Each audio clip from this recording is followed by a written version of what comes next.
자, 여러분 빅뉴스 시간이 돌아왔습니다. 벌써 6월의 마지막 빅뉴스 시간이에요. 네. 시간이 너무너무 빠릅니다. 오늘도 이 시간 이학영 위원님과 함께하도록 할게요. 어서 오세요. 네, 안녕하세요. 네, 저희가 이제 7월을 앞둔 상황입니다. 네. 본격적인 하반기를 앞두고 있는 거잖아요. 네. 그런 상황에서 또 어떤 뉴스들이 쏟아졌는지 확인해 보려고 하는데 네. 많은 분들께서 이 시간 굉장히 좋아하시는 아, 것 진짜요? 같아요. 네. 네. 테슬라나 엔비디아 같이 좀 우리 개인 투자자분들께서 궁금하신 거 위주로 저희가 잘 뽑고 있는 것 같습니다. 네네. 웨드부시의 댄 아이브스 형님이 네네. AI 주도의 기술주가 15% 정도 추가 상승할 여력이 있다라고 했는데요. 네. 이 AI 기술주 많잖아요. 뭐 엔비디아, 마이크로소프트 등등 있는데 네. 이미 많이 올라가서 사상 최고가 부근에 있는데 여기서 15%가 더 갈 수 있다라는 건데 아니 이러면 이런 네. 종목 없는 사람은 소외받아서 어떻게 하나요? 아, 그러니까요. 포모 되면 큰일 나잖아요, 지금요. 네. 이분이 얘기하는 탑픽이 딱 두 개인데요. 첫 번째가 마이크로소프트입니다. 그렇죠. 마이크로소프트는 어찌되었건 오픈 AI의 투자를 통해서 챗 GPT라는 걸 물론 딴 데도 했지만 결국 이제 본격적으로 첫 출발을 시켰고요. 네. 그러다 보니 구글도 좀 긴장하게 음. 잠깐 만든 게 마이크로소프트입니다. 그래서 오. 마이크로소프트는 그냥 네. 그냥 묻지도 따지지 말고 그냥 한 주로는 사갖고 시작하는 게 맞다. 묻지도 따지지도 미국 주식 말고. 하시는 분 딱 한 주를 네. 사라. 한 주 어려우면 뭐가 있다? 우리한테 소수점 소수점 거래. 있잖아요. 참고적으로 조금 목표 주가 평균보다 약간 뭐 비슷한 수준이라 네. 조금인데 그런 거 개의치 마시고 마이크로소프트 없는 세상을 우리가 생각하기 쉽지 않잖아요. 아유. 두 번째 이제 논란의 엔비디아인데 엔비디아도 저희가 뭐 계속해서 말씀드리고 좋아하시잖아요. 근데 엔비디아가 많이 올라간 거 우리가 인정. 그죠? 많이 올라간 거 인정. 올해 200% 걸렸어요. 많이 비싸졌잖아요. 많이 그렇죠. 비싸졌다는 건데 네. 여기서 우리가 주의하셔야 돼요. 근데 우리가 그런 거 있잖아요. 평당 가격 이런 거 있잖아요. 평당 가격. 우리가 멀티플이라고 얘기하거든요. 과거 11개월간의 실적을 보면 이게 엄청 비싸졌어요. 그런데 아주 재미나는 거가 지금 이들이 실적 발표하고 가이던스 계속 올려가면서 올해 내년은 계속 목표치를 올려놨잖아요. 네. 그러다 보니 향후 12개월에는 이익 전망치가 엄청 올라갔습니다. 연초 네. 대비. 깜짝 놀라지 마세요. 지금 오늘 현재 향후 12개월 실적 기준 PR, 그래서 멀티플은요 연초보다 낮아졌어요. 좀 40배밖에 안 됩니다. 40배. 네. 원래는 어느 정도였어요? 50배 넘었었죠. 그게 근데 지금 지- 40배로? 네. 그건 뭐냐면 주가는 올라갔지만 실적 대비 평당 가격, 그러니까 향후에 어떤 우리가 이익 그런 거 계산한 평당 가격으로 했을 경우 그 계산을 따라줘 보면 평당 가격 우리가 주당 이익으로 보면 네. 그거 보면 좀 떨어졌어요 지금 가격이. 아하. 그래서 이건 여러분들이 지금 야, 내가 인공지능에 관심 없다 뭐안 사도 돼요. 그렇지만 제가 분명히 말씀드릴 수 있는 건 엔비디아가 너무 많이 올라서 딴 거 사는 것은 진짜 잘못됐다. 저번 주에 저 얘기했잖아요. 제2의 테슬라는 없다. 제2의 엔비디아는 없다. 그리고 엔비디아가 또 저희 녹화일 기준으로 봤을 때 지난 화요일이죠. 네. 뉴욕 증시에서 이 스노우플레이크와도 협업을 한다라는 소식이 전해졌거든요. 요즘은 그 엔비디아 젠수랑도 그렇고 그 테슬라 일론 머스크 형님도 그렇고 손만 잡아주면 되죠. 엔비디아 뉴스 첫 번째로 확인해 봤고요. 자, 다음으로 저희 이 뉴스 좀 궁금했어요. 네네. 메타 퀘스트가 구독 서비스를 한다라고 네. 했는데 네. 정말 굉장히 애플을 견제하고 있네요. 사실 비전 프로 공개하기 전에 먼저 발빠르게 맞아. 냈었잖아요. 네. 거기다 가격도 훨씬 저렴했었고요. 네. 근데 이 비전 프로가 나오고 나서 많은 말들이 있었잖아요. 네. 저거 너 얼마 주고 사냐? 저거 저렇게 비싼데 네. 3, 400 정도 하잖아요. 네. 근데 그거에 비해서 메타퀘스트 굉장히 합리적인 가격인데 네. 이제는 월에 거의 뭐 8달러를 내면 네. 좀 돌려받을 수 있죠. 0.01달러를 돌려받을 수 있는 네. 그 정도의 가격으로 한다. 프로모션 진행한다고요. 네, 그러니까 뭐 이렇게 생각해 보시면 될 것 같아요. 많은 분들이 저걸 도대체 저 값에 누가 사냐? 네. 얘기하는 분이 대부분이잖아요. 이게 뭐 1,500달러가 됐건 2,000달러가 됐건 그리고 비전 프로요. 우리나라 돈은 지금 460에서 500만 원 갈 것 같아요. 그 가격을 누가 사냐라고 얘기하고 있지만 일단 그걸 좋아하는 사람들의 입장에서는 사겠다는 사람이 많다라고 꽤 한번 있더라고요. 네. 보여드렸고요. 그런데 사고 싶은 너무 비싼 생각하고 있잖아요. 네. 전 요번에요. 메타퀘스트가 좋은 걸 했죠. 월 7.99달러, 뭐 한 10,000원 정도 되는 거로 하고 1년에 하면 60달러, 1년이면 8만 원 정도 쓸 수 있어요. 좋아요. 근데 이걸 보면 우리 팅쿠 형님도 이거 안 하시겠어요? 아, 7, 8불인데 그래 나는 그래 난 좀 더 받을게 하나 $20씩 한번 하겠다 그러면 네. 안 하겠어요?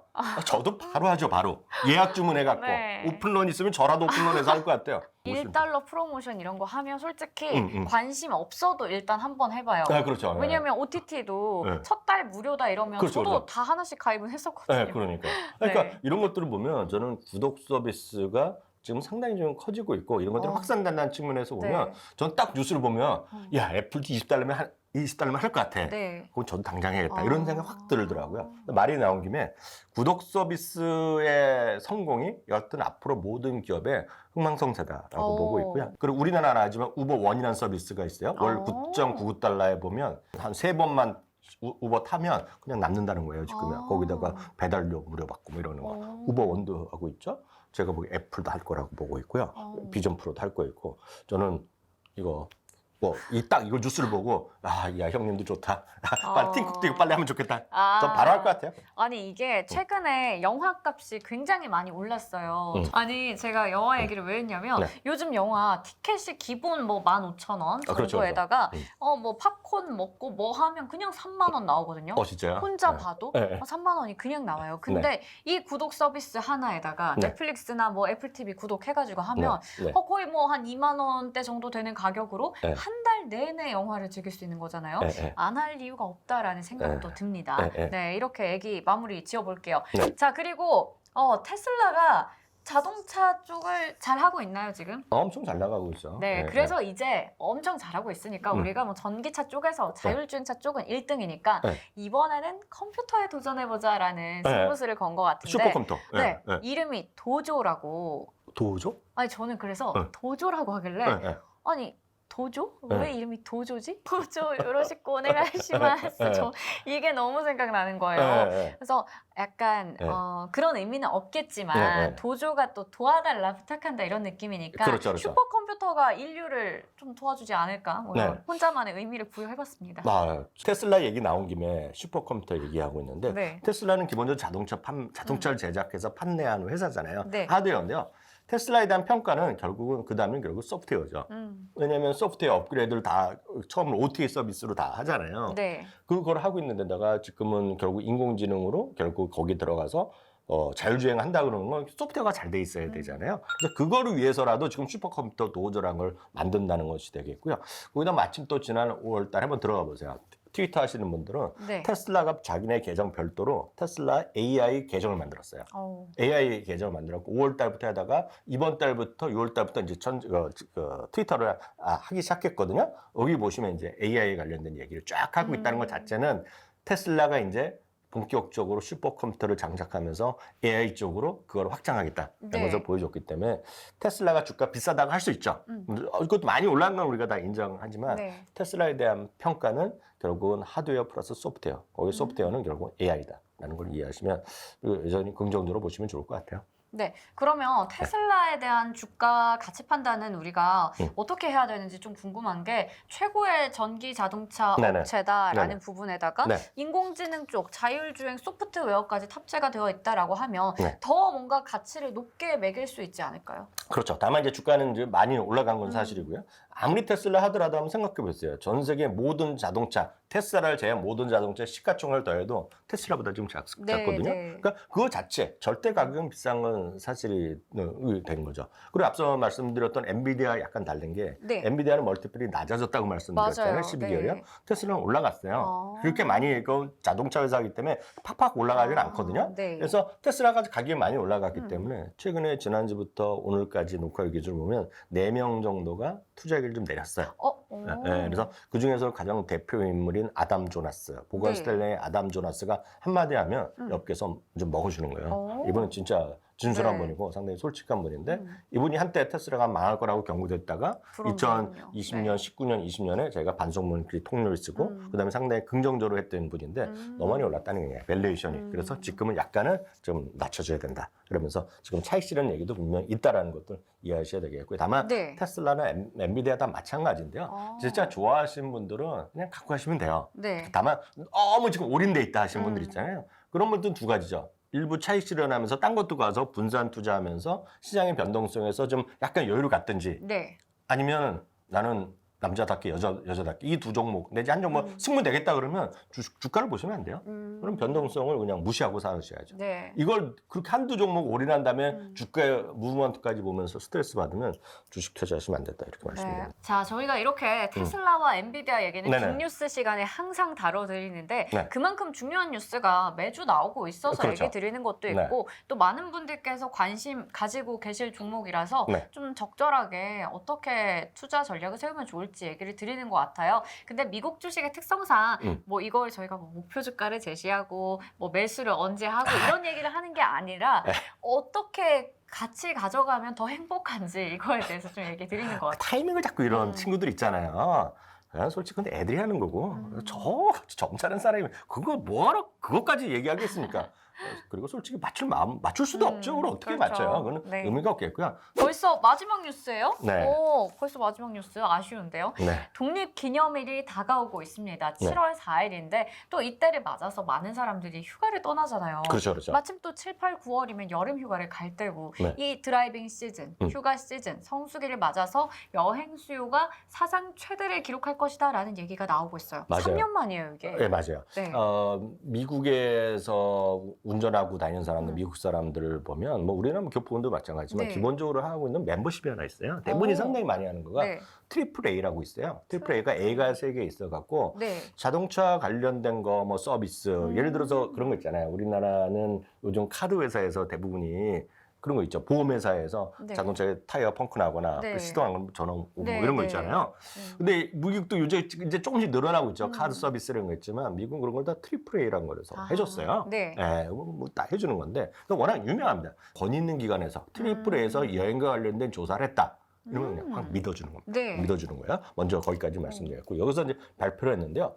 이번 독립기념일 이번에 여행 수요가 같은 기간 대비 독립기념 연휴 시즌 되면 사상 최대를 기록할 겁니다. 네, 그런 전망이 나온 거예요. 네. 그럼 사람들이 조사해보고 사람들은 전화해보고 그걸 통해서 예약하는 사람이 있을 거 아닙니까? 그래서 보면 2019년 팬데믹 이전 대비 최고 기록이 나올 것 같은데요.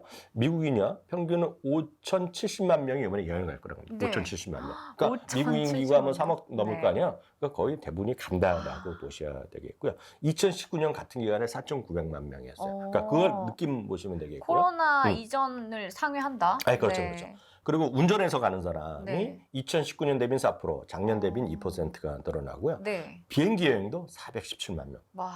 비행기 417만 명. 우리나라 보면 인구의 10분의 1이 비행기 탄다는 거죠. 이것도 417만 명인데 모르겠어요. 이번에 기상이 안 좋아져갖고 뭐 캔슬되는 것도 있을 것 같은데 여튼 네. 417만 명인데 2019년에 391만 명이었어요. 그러니까 여행이 많이 간다는 얘기 되겠고요. 실제 뱅크 오브 아메리카에서는 이제 매달 그런 카드 쓰는 사람 소비 내역을 다 발표하는 자료가 있는데요. 네. 근데 우리가 주목한 건 여행이잖아요. 여행에서도 여기가 특별히 발표한 거가 항공 여행에 관련 소비가 이번에 네. 다시 증가세로 반전했어요, 지금요. 네. 그래서 결국 사람들이 여행을 많이 다닌다.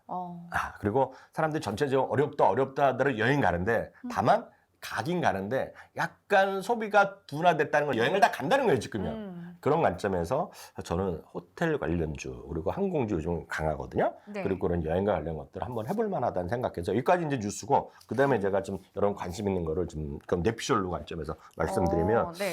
저는 호텔은 많은 분들이 이제 일단 얘기하는 거 라스베가스에 관련된 거 네. 카지노 쪽 얘기 많이 하는데 저는 의외로 올해 내년 주목하는 거가 인터컨티넨탈 호텔이라고 보고 있어요. 이거는 저기 삼성 쪽에도 있잖아요. 그렇죠. 네. 그 흔히 해서 우리가 인터콘이라고 하는 건데 인터콘이란 거가 그 소위 프리미엄 브랜드인데요. 네. 호텔이라는 걸 여러 브랜드를 엄청 갖고 있어요, 이들이요. 하이아트를 엄청 갖고 있는데 인터콘이 뭘 갖고 있냐면 할리데이인을 갖고 있어요.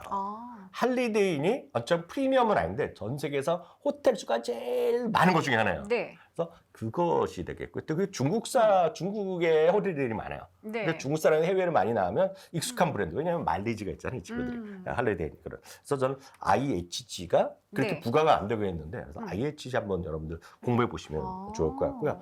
여행하면 뭐 사이트 보면 뭐 예약하는? 네, 그리고 여행 가면 요즘 여성분들은 일본 가더라도 맛집 예약하고 막 가잖아요. 다 예약하죠. 홍콩도 예약하고 막 가잖아요. 네. 뭐래요?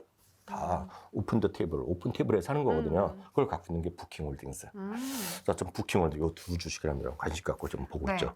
사실 저희 이 녹화하기 전에 화요일장에서 뉴욕 증시 보면 델타항공 쪽에서 네. 실적에 대한 그렇죠, 전망치 올리면서 네. 항공주들 강했고 네. 뭐 카니발 같은 크루즈 관련주도 강했었는데 맞아요. 네. 그건 저희 시간에 워낙에 자주 다뤘던 종목이기도 하니까요. 네. 근데 인터컨티넨탈 호텔스라던가 네. 부킹홀딩스 이런 쪽은 좀 그래도 상대적으로 저희 시간에 얘기를 덜 했던 쪽 맞아요, 아닌가. 맞아요. 특히나 IHG 같은 경우에는요. 네. 그러니까 여러분들 이런 종목들 공부해 보시면서 네. 함께 또 투자의 방향 설정해 보시면 좋을 것 같습니다. 빅뉴스 시간 통해서 오늘도 4개의 뉴스를 자세하게 다뤄봤습니다. 벌써 시간이 훌쩍 지나갔어요. 그러니까요. 아쉬워요? 아쉽습니다. 네, 다음 주에 저희가 또 재미난 소식 들고 7월에 찾아오도록 할 테니까요. 많은 기대 부탁드리도록 하겠습니다. 다음 주에 다시 만나요. 안녕!